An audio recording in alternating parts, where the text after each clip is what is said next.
우리는 모두 행복해지고 싶어 합니다. 괴로움을 피하고 평안하게 살고 싶어 합니다. 그런데 이상하게도 아무리 노력해도 삶은 늘 마음처럼 흘러가지 않습니다. 좋은 일은 오래 머물지 않고 싫은 일은 왜 그렇게 쉽게 찾아오는지 모릅니다. 사람은 변하고 마음은 흔들리고 몸은 나이를 먹으며 우리가 원하지 않는 방향으로 흘러갑니다. 이럴 때 우리는 흔히 이렇게 말합니다. 왜 이렇게 인생이 힘들지? 왜 나는 늘 불안할까? 왜 만족이 안 될까? 부처님께서는 이 질문을 아주 깊이 그리고 아주 오래 바라보셨습니다. 그리고 마침내 고통의 원인을 발견하셨습니다. 그 원인은 세상이 잘못되어서도 아니고 운명이 잔인해서도 아니며 우리가 부족해서도 아니었습니다. 부처님은 고통의 원인을 우리가 세상을 잘못 이해하고 있기 때문이라고 보셨습니다. 그리고 그 잘못된 이해를 바로잡기 위해 두 가지 핵심 가르침을 말씀하셨습니다. 바로 무상 그리고 무아입니다. 부처님께서 보신 문제는 겉으로 드러난 삶의 사건들이 아니었습니다. 잘되고 안 되는 일, 만나고 헤어지는 관계,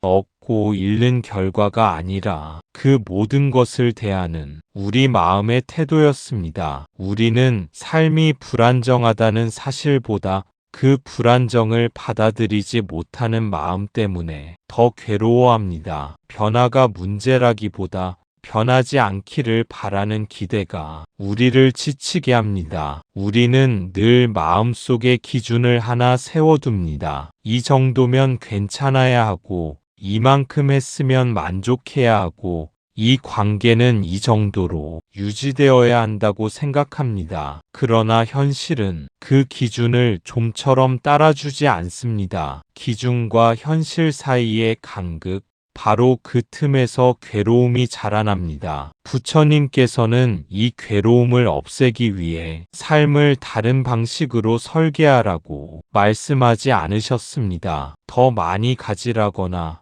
더 잘 살아야 한다고도 하지 않으셨습니다. 대신 삶을 바라보는 눈을 바꾸라고 하셨습니다. 우리가 당연하다고 여겼던 생각들, 의심 없이 믿어왔던 전제들을 한 번쯤 멈춰서 살펴보라는 것입니다. 정말로 모든 것은 그대로 있어야만 하는지, 정말로 나라는 것은 변하지 않는 하나의 실체인지, 정말로 이것이 없으면 나는 무너지는 것인지 차분히 들여다보라고 하셨습니다. 이 지점에서 부처님의 가르침은 종교적인 위로나 철학적 사변을 넘어서 아주 현실적인 통찰이 됩니다. 왜 우리는 같은 상황에서도 어떤 때는 견뎌내고 어떤 때는 무너지는지, 왜 어떤 말은 흘려보낼 수 있는데 어떤 말은 마음에 깊은 상처로 남는지 그 이유를 가르침 속에서 발견하게 됩니다. 부처님은 괴로움을 없애기 위해 세상을 바꾸려 하지 않으셨습니다. 대신 우리가 세상에 덧붙여온 잘못된 이해와 오해를 하나씩 내려놓게 하셨습니다. 그 첫 번째 열쇠가 바로 무상이며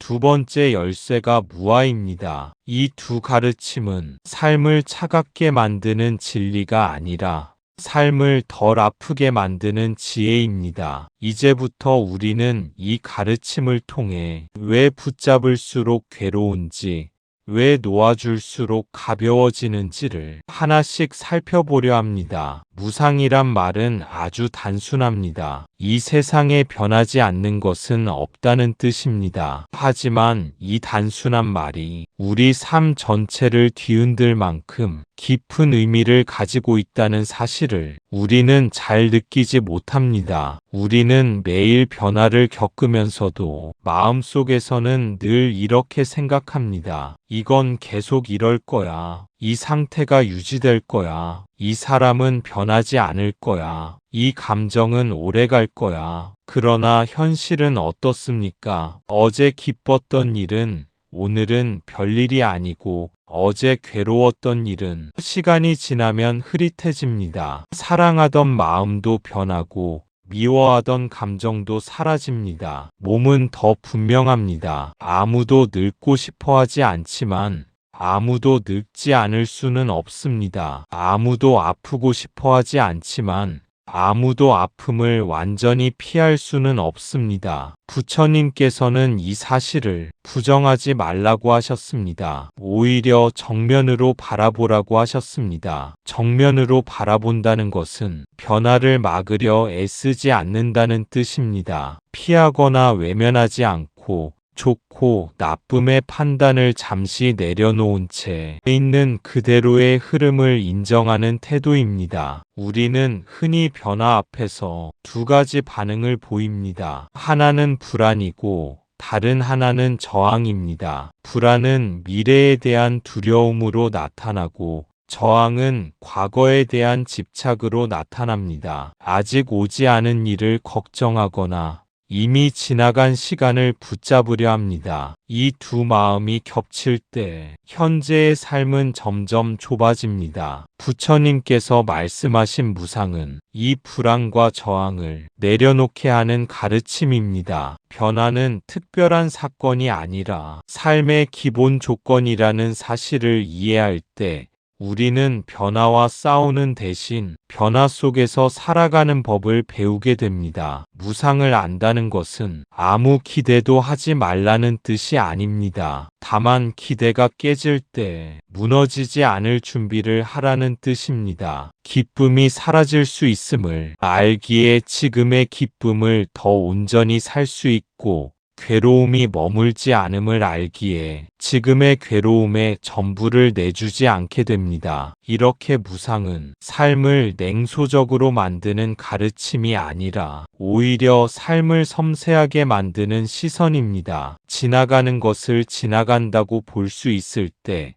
우리는 비로소 현재에 머물 수 있습니다. 그리고 그 자리에서 삶은 이전보다 훨씬 덜 흔들리게 됩니다. 하지만 여기서 한 가지 질문이 남습니다. 모든 것이 이렇게 변한다면 그 변화를 경험하는 나는 과연 무엇일까요? 이 질문 앞에서 부처님의 가르침은 한 걸음 더 깊어집니다. 많은 사람들이 무상을 들으면 이렇게 말합니다. 그럼 다 허무한 거 아닌가요? 어차피 다 변한다면 왜 노력하나요? 하지만 부처님께서 말씀하신 무상은 삶을 포기하라는 가르침이 아닙니다. 무상은 삶을 정확하게 보라는 가르침입니다. 비가 오면 우산을 쓰듯 밤이 오면 불을 켜듯 변화를 알면 그에 맞게 살아갈 수 있습니다. 문제는 변하는 것을 모르거나 알면서도 부정하거나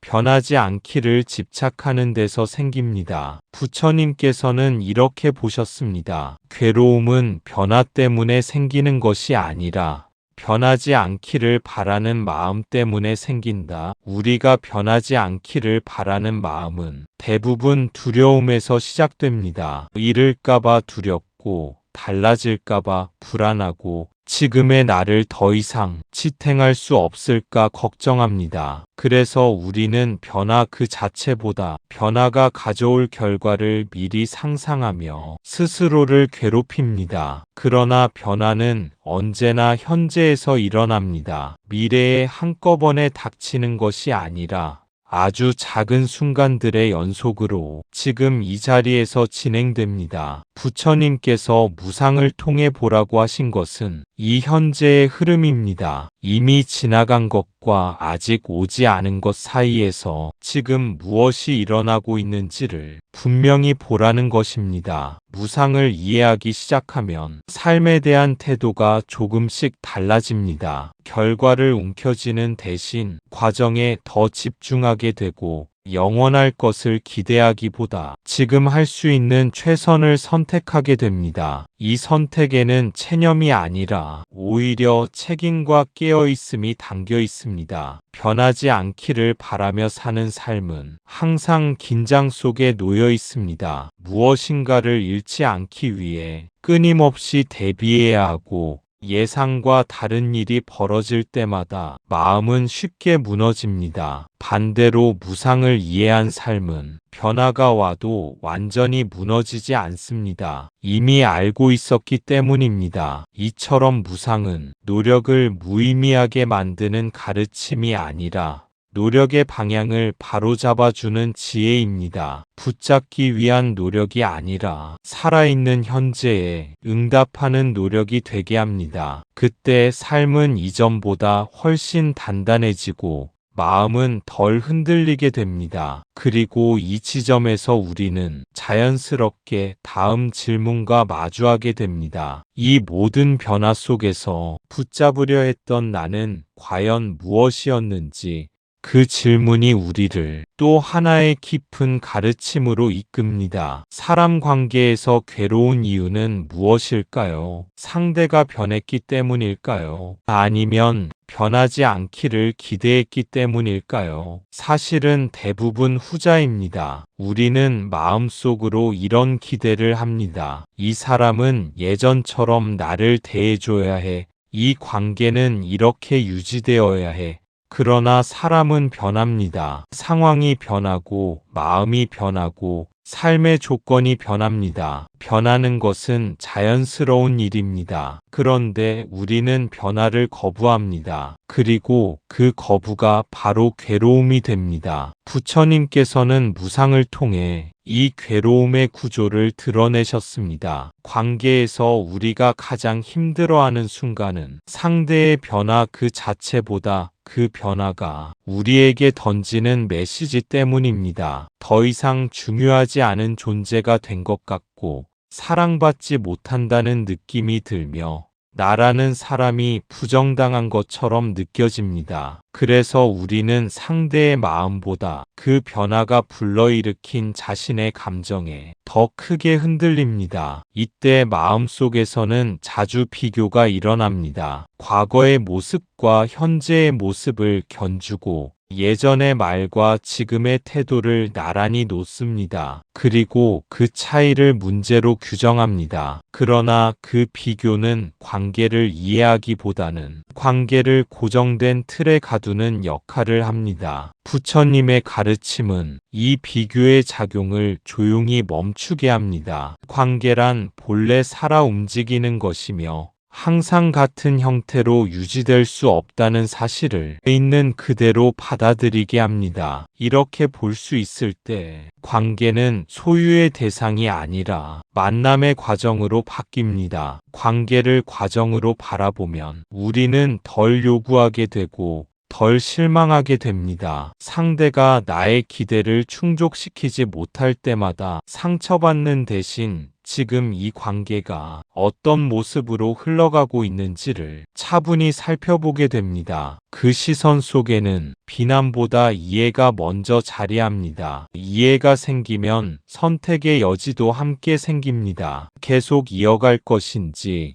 거리 조정이 필요한지, 혹은 놓아주는 것이 서로에게 나은지 감정이 아니라 지혜로 판단할 수 있습니다. 이때의 선택은 패배도 도망도 아닙니다. 현실을 인정한 용기입니다. 부처님께서 무상을 통해 보여주신 것은 관계를 끊으라는 가르침이 아니라 관계에 매달리지 않는 법입니다. 매달림이 줄어들수록 관계는 오히려 더 자유로워지고 그 자유 속에서 진짜 만남이 가능해집니다. 부처님 가르침에서 무상은 항상 집착과 함께 설명됩니다. 집착이란 무엇일까요? 붙잡고 놓지 않으려는 마음입니다. 즐거운 감정을 붙잡으려 하고 성공한 모습을 유지하려 하고 인정받는 자아를 놓지 않으려 하고 관계가 변하지 않기를 바라며 매달립니다. 그러나 붙잡을수록 괴로움은 커집니다. 마치 흐르는 강물을 손으로 움켜쥐려 할수록 손가락 사이로 빠져나가는 것처럼 말입니다. 무상은 우리에게 이렇게 말합니다. 붙잡을 수 없는 것을 붙잡으려 하지 말라. 우리가 붙잡으려는 대상은 사실 그 대상 자체가 아니라 그 대상이 나에게 주는 느낌인 경우가 많습니다. 안정감, 우월감, 소속감, 혹은 안전하다는 착각, 이 감각들이 사라질 것 같을 때 마음은 불안해지고 그 불안을 없애기 위해 더 세게 움켜쥐려 합니다. 이 과정에서 삶은 점점 경직됩니다. 상황이 달라져도 이전의 방식을 고수하고 이미 달라진 현실보다 과거의 기준에 매달리게 됩니다. 그 결과 우리는 현재를 살고 있으면서도 늘 어딘가 뒤처진 듯한 느낌을 받습니다. 부처님께서 집착을 문제 삼으신 이유는 집착이 우리를 고통스럽게 만들기 때문만은 아닙니다. 집착은 지금 이 순간을 제대로 보지 못하게 만듭니다. 변화한 사실보다 변하지 않기를 바라는 생각이 앞서고 있는 그대로의 관계나 상황보다 내가 원하는 모습이 기준이 됩니다. 무상을 이해한다는 것은 이 기준을 내려놓는 연습입니다. 기준을 내려놓으면 삶은 이전보다 훨씬 유연해집니다. 상황에 맞게 반응할 수 있고 필요하다면 방향을 바꿀 수 있으며 멈춰야 할 때 멈출 줄도 알게 됩니다. 이 유연함 속에서 집착은 자연스럽게 힘을 잃습니다. 억지로 끊어내지 않아도 더 이상 붙잡을 이유가 사라지기 때문입니다. 붙잡지 않아도 삶은 계속 흘러가고 우리는 그 흐름 속에서 충분히 살아갈 수 있다는 신뢰가 생깁니다. 부처님께서 무상을 통해 전하고자 하신 것은 무언가를 잃는 법이 아니라 잃을까 두려워하지 않는 마음입니다. 그 마음이 자리 잡을 때 삶은 더 단순해지고 괴로움은 조용히 자리를 떠나기 시작합니다. 여기서 한 가지 질문이 생깁니다. 모든 것이 변한다면 그 변화를 겪고 있는 나는 무엇일까요? 이 질문에서 부처님의 두 번째 핵심 가르침, 무아가 등장합니다. 무아란 변하지 않는, 고정된 나라는 것은 없다는 뜻입니다. 이 말은 처음 들으면 굉장히 낯설고 어떤 분들은 두려움을 느끼기도 합니다. 내가 없다니 그게 무슨 말인가요? 그럼 나는 도대체 뭔가요? 부처님께서는 나는 없다고 단순히 부정하신 것이 아닙니다. 내가 있다고 믿고 있는 그것이 무엇인지 정확히 살펴보라고 하신 것입니다. 부처님께서 살펴보라고 하신 것은 머릿속에서 만들어낸 이론이 아니라 지금 이 순간의 경험입니다. 우리가 평소 아무 의심 없이 나라고 부르고 있는 것이 과연 무엇으로 이루어져 있는지를 차분히 들여다보라는 뜻입니다. 조금만 주의를 기울여 보면 우리가 나라고 느끼는 감각은 늘 같은 모습으로 존재하지 않는다는 사실을 알게 됩니다. 기분이 좋을 때의 나는 기운이 없을 때의 나와 다르고 칭찬을 들을 때의 나는 비난을 들을 때의 나와 전혀 다른 얼굴을 하고 있습니다. 그때그때의 상태에 따라 나의 모습은 끊임없이 바뀝니다. 그럼에도 우리는 이 변화하는 경험들을 하나로 묶어 하나의 고정된 존재가 있는 것처럼 느낍니다. 마치 여러 장면이 빠르게 지나가는 영화를 하나의 이야기로 받아들이듯 말입니다. 부처님께서는 이 착각이 괴로움의 중요한 뿌리라고 보셨습니다. 무아를 이해하기 시작하면 이 착각이 조금씩 풀립니다. 생각은 생각으로, 감정은 감정으로, 몸의 감각은 감각으로 있는 그대로 관찰할 수 있게 됩니다. 그 과정 어디에도 모든 것을 지배하고 통제하는 중심 주체는 발견되지 않습니다. 이것은 나를 부정하는 경험이 아니라 오히려 나를 가볍게 만드는 경험입니다. 늘 지켜야 했던 이미지,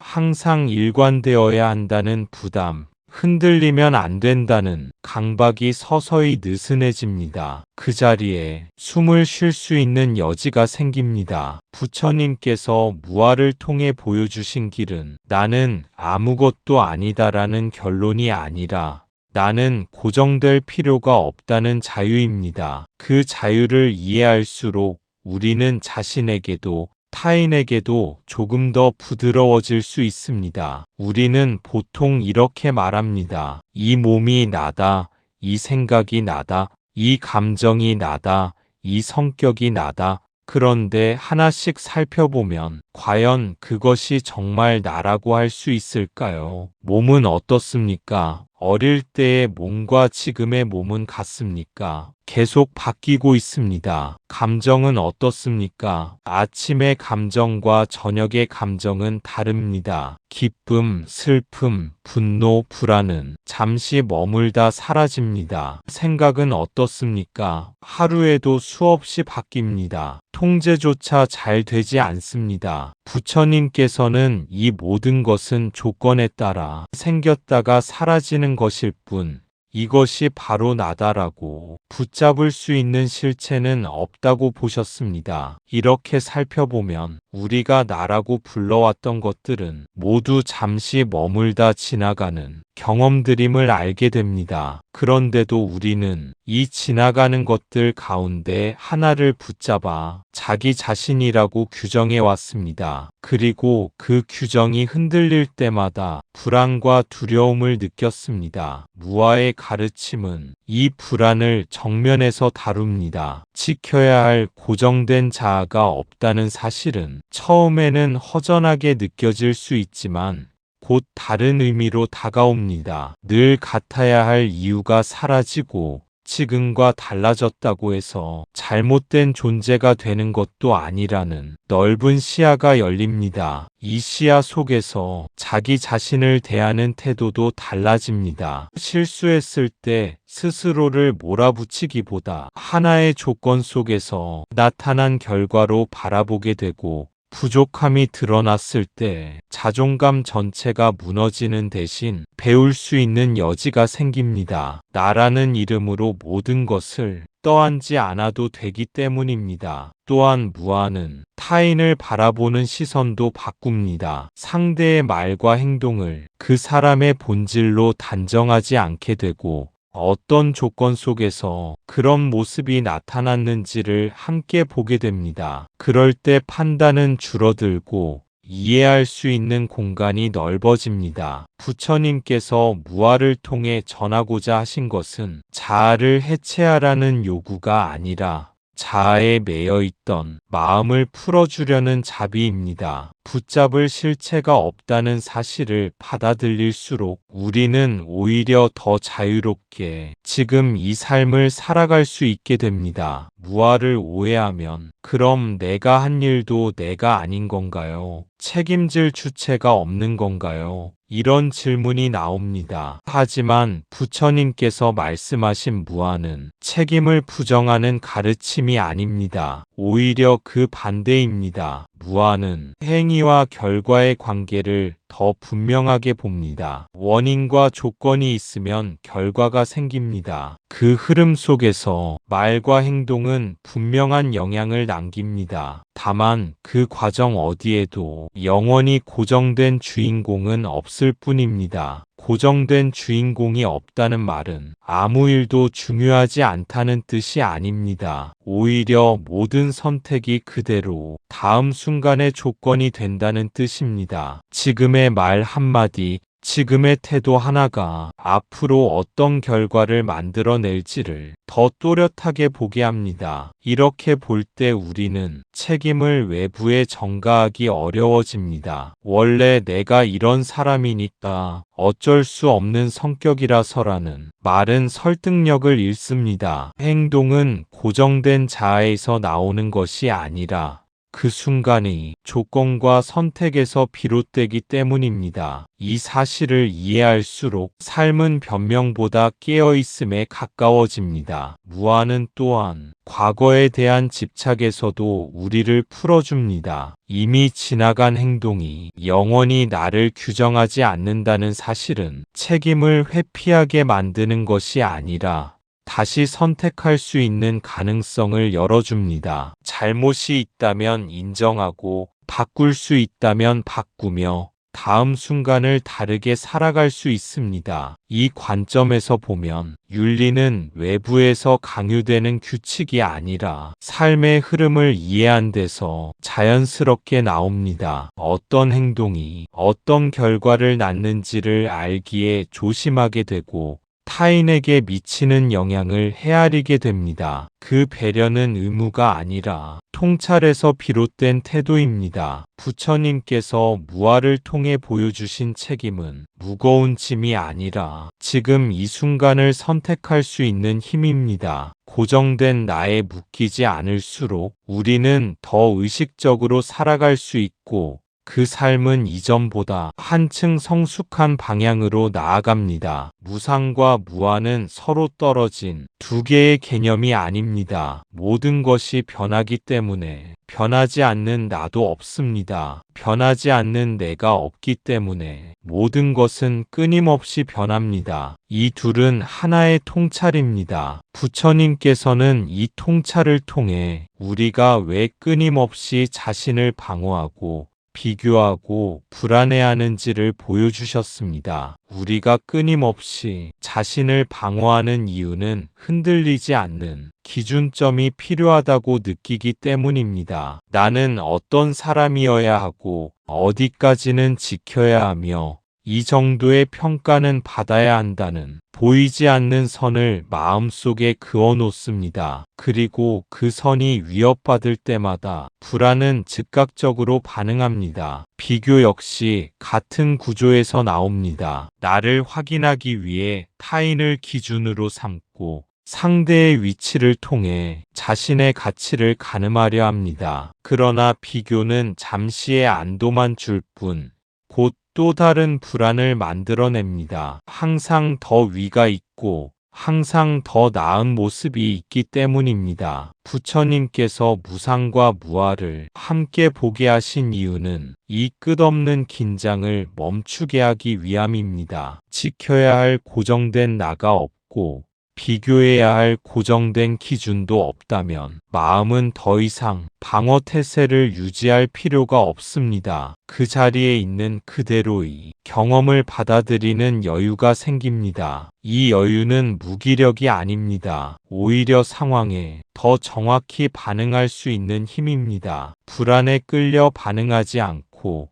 비교에 매여 판단하지 않으며 지금 필요한 선택이 무엇인지를 차분히 살필 수 있게 됩니다. 그 선택은 자신을 지키기 위한 행동이 아니라 상황에 응답하는 행동이 됩니다. 이렇게 무상과 무아는 우리의 마음을 해체하기 위한 가르침이 아니라 불필요한 긴장을 풀어주는 가르침입니다. 삶을 통제하려는 애씀에서 벗어나 삶과 함께 움직이는 법을 배우게 합니다. 그때 우리는 비로소 조금 덜 불안한 마음으로 조금 더 진실한 삶을 살아갈 수 있게 됩니다. 우리는 늘 나를 지키려 합니다. 내가 옳다는 생각, 내가 인정받아야 한다는 마음, 내가 무시당하면 안 된다는 두려움. 이 모든 것이 나라는 개념에 대한 집착에서 나옵니다. 무아를 이해하기 시작하면 이 집착이 조금씩 느슨해집니다. 그렇게까지 지킬 필요가 없구나. 지금 이 모습이 전부는 아니구나. 이 느슨함 속에서 마음의 여유가 생깁니다. 마음의 여유가 생기면 세상을 대하는 방식이 달라집니다. 이전에는 사소한 말 한마디에도 상처받거나 발끈하던 순간들이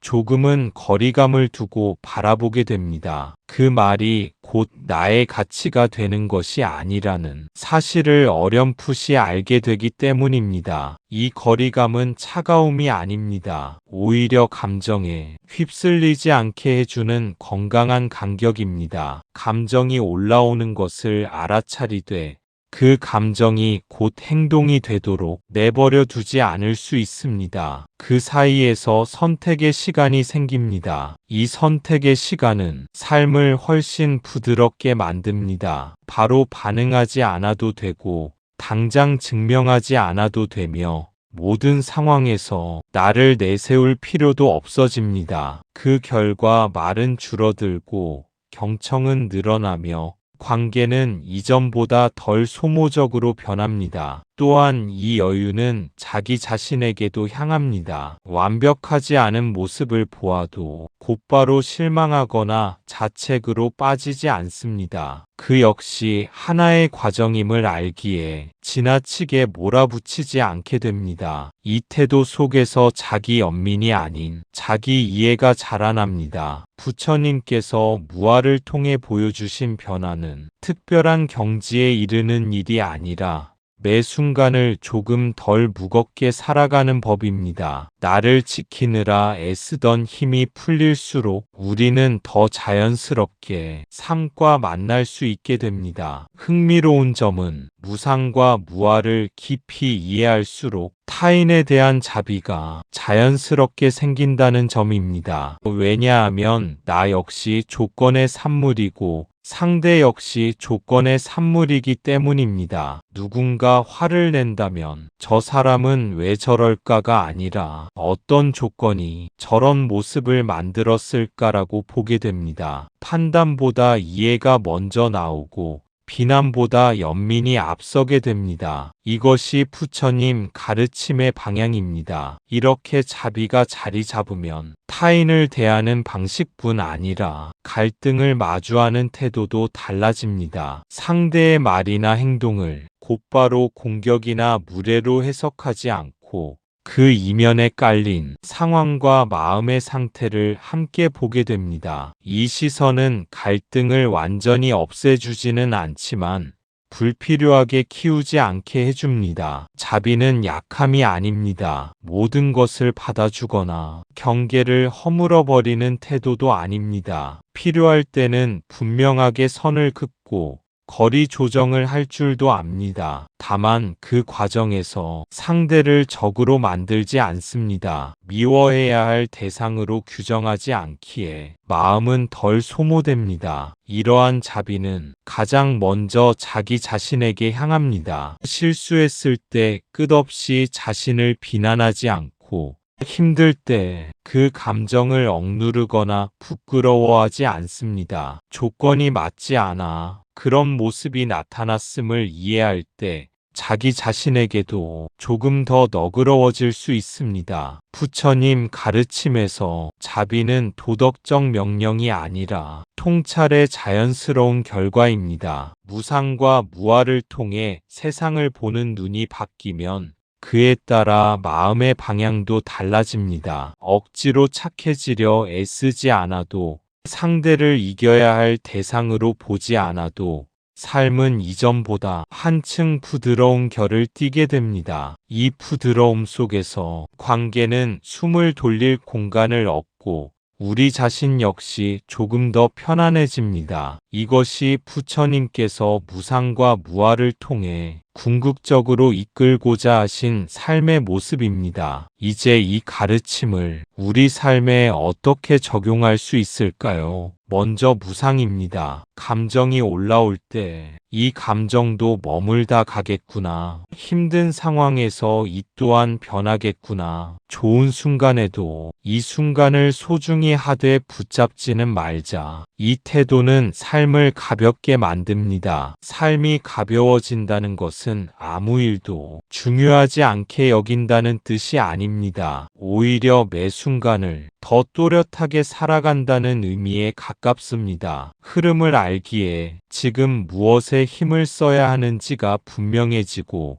무엇을 굳이 붙잡지 않아도 되는지도 보이게 됩니다. 이렇게 무상을 삶의 기준으로 삼으면 결정의 방식이 달라집니다. 결과가 영원할 것처럼 모든 것을 걸지 않게 되고 실패나 성공 하나로 자신의 가치를 판단하지 않게 됩니다. 선택은 더 신중해지고 후회는 이전보다 짧아집니다. 또한 무상은 삶의 리듬을 존중하게 합니다. 지금은 속도를 늦춰야 할 때인지 아니면 힘을 모아 나아가야 할 시점인지를 억지 없이 살필 수 있게 합니다. 항상 같은 상태를 유지하려 애쓰지 않기에 몸과 마음에 불필요한 부담을 주지 않게 됩니다. 이 태도는 위기 앞에서도 도움이 됩니다. 상황이 뜻대로 흘러가지 않을 때 당장 해결하려 애쓰기보다 지금 할 수 있는 만큼만 대응하게 됩니다. 모든 것을 통제하려는 시도를 내려놓을 때 오히려 상황은 더 또렷이 보입니다. 무상을 삶에 적용한다는 것은 희망을 버리는 일이 아니라 현실과 더 잘 만나는 일입니다. 변화를 적으로 삼지 않고 삶의 일부로 받아들일 때 우리는 불필요한 긴장에서 벗어나 지금 이 순간에 더 충실해질 수 있습니다. 무아는 이렇게 적용할 수 있습니다. 누군가 나를 비난할 때 이 말이 나 전체를 규정하지는 않는다. 실패했을 때 이 실패가 나라는 존재를 전부 말해주지는 않는다. 성공했을 때 이 역시 조건이 만든 결과다. 이렇게 볼 수 있을 때 우리는 성공에도 실패에도 덜 휘둘리게 됩니다. 이렇게 덜 휘둘리게 되면 삶의 중심이 조금씩 바깥에서 안으로 옮겨옵니다. 타인의 평가나 상황의 결과에 따라 마음이 크게 흔들리기보다 지금의 선택과 태도를 살피는 쪽으로 관심이 이동합니다. 그만큼 삶은 더 안정된 방향으로 흐릅니다. 무아를 이해한 삶에서는 성공이 자신을 증명하는 수단이 되지 않고 실패가 존재 전체를 부정하는 사건도 아닙니다. 둘 다 지나가는 경험으로 남습니다. 이 관점은 노력을 멈추게 만들지 않습니다. 오히려 결과에 매달리지 않기에 과정에 더 충실해질 수 있습니다. 또한 이 태도는 자기 비교를 줄여줍니다. 타인의 성취가 곧 나의 부족함을 의미하지 않고 나의 속도가 곧 뒤처짐을 뜻하지도 않습니다. 각자의 조건과 흐름이 다르다는 사실을 자연스럽게 받아들이게 됩니다. 그 안에서 조급함은 완화되고 집중력은 깊어집니다. 무아는 관계 속에서도 작용합니다. 자신을 방어하려는 마음이 줄어들수록 상대의 말을 있는 그대로 들을 수 있고 갈등 상황에서도 즉각적인 반응 대신 한 박자 늦춘 대응이 가능해집니다. 이 작은 여백이 관계를 오래 지속시키는 힘이 됩니다. 부처님께서 무아를 통해 보여주신 삶은 자기 자신을 지워버리는 삶이 아니라 자기 자신에게 덜 얽매인 삶입니다. 그럴수록 우리는 더 안정된 마음으로 선택하고 더 단단한 걸음으로 자신의 길을 걸어갈 수 있게 됩니다. 부처님 가르침에서 놓아준다는 것은 아무것도 하지 않는다는 뜻이 아닙니다. 오히려 집착 없이 최선을 다하는 태도입니다. 결과에 매달리지 않고 과정에 충실할 수 있을 때 마음은 더 안정됩니다. 이러한 태도는 삶을 대하는 긴장을 한층 낮춰줍니다. 잘 되어야만 의미가 있고 실수하면 모든 것이 무너진다는 생각에서 조금씩 벗어나게 되기 때문입니다. 해야 할 일은 여전히 하고 노력도 계속하지만 그 결과가 나를 판단하는 기준이 되지는 않습니다. 이때 행동은 훨씬 정직해집니다. 인정받기 위해 애쓰는 대신 지금 이 상황에 필요한 일을 하게 되고 남보다 앞서기 위해 서두르기보다 자신의 리듬을 존중하게 됩니다. 이런 행동에는 억지와 과장이 줄어들고 자연스러움이 자리합니다. 놓아줌은 또한 실패를 대하는 태도를 바꿉니다. 결과가 기대와 달랐을 때 곧바로 좌절하거나 자기 비난으로 빠지지 않습니다. 대신 그 경험을 다음 선택을 위한 재료로 삼게 됩니다. 실패가 끝이 아니라 과정의 일부로 자리 잡을 때 다시 일어설 힘도 함께 생깁니다. 이 태도는 지속성을 가능하게 합니다. 모든 것을 걸고 몰아붙이는 방식은 잠시 강렬할 수는 있지만 오래 이어지기 어렵습니다. 반면 집착 없이 임하는 노력은 지치지 않고 계속할 수 있습니다. 삶이 마라톤이라는 사실을 몸과 마음이 함께 이해하게 됩니다. 부처님께서 말씀하신 놓아줌은 삶에서 물러나는 선택이 아니라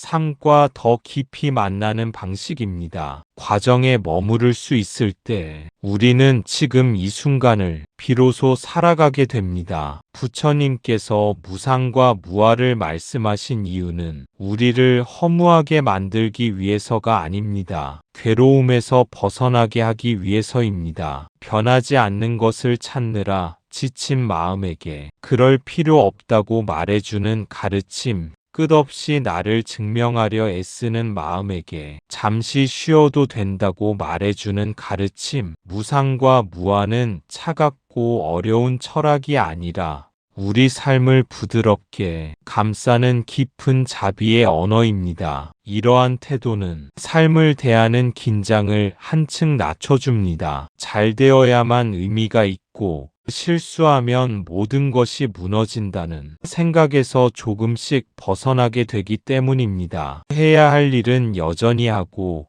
노력도 계속하지만 그 결과가 나를 판단하는 기준이 되지는 않습니다. 이때 행동은 훨씬 정직해집니다. 인정받기 위해 애쓰는 대신 지금 이 상황에 필요한 일을 하게 되고 남보다 앞서기 위해 서두르기보다 자신의 리듬을 존중하게 됩니다. 이런 행동에는 억지와 과장이 줄어들고 자연스러움이 자리합니다. 우리가 이 가르침을 듣고 돌아가는 길에 삶이 갑자기 달라지지는 않을지도 모릅니다. 여전히 해야 할 일은 많고 마음이 흔들리는 순간도 다시 찾아올 것입니다. 그러나 오늘 이 자리를 떠난 뒤 그 흔들림을 대하는 태도만큼은 조금 달라질 수 있습니다. 불안이 올라올 때 그 불안을 없애려 애쓰기보다 그저 알아차릴 수 있고 자신을 몰아붙이던 순간에 한 번쯤 숨을 고를 수 있다면 그것으로 충분합니다. 깨달음은 멀리 있는 어떤 상태가 아니라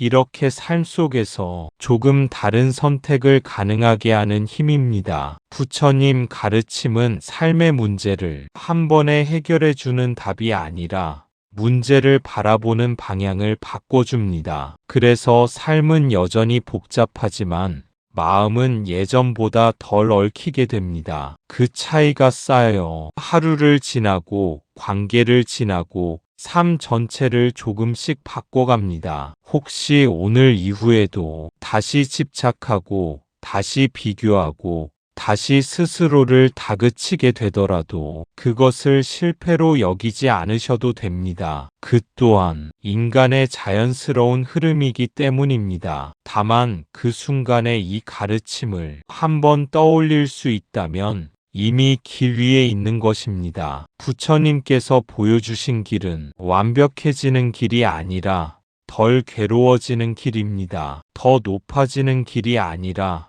더 가벼워지는 길입니다. 나무 아미타불 관세음보살 각자의 삶 속에서 그 가벼움이 작은 쉼표처럼 놓이기를, 그래서 오늘 이후의 시간들이 조금은 숨쉬기 쉬운 방향으로 이어지기를 조용히 바라봅니다. 이것으로 오늘의 말씀을 마무리하겠습니다. 감사합니다. 구독과 좋아요는 저에게 큰 힘이 됩니다.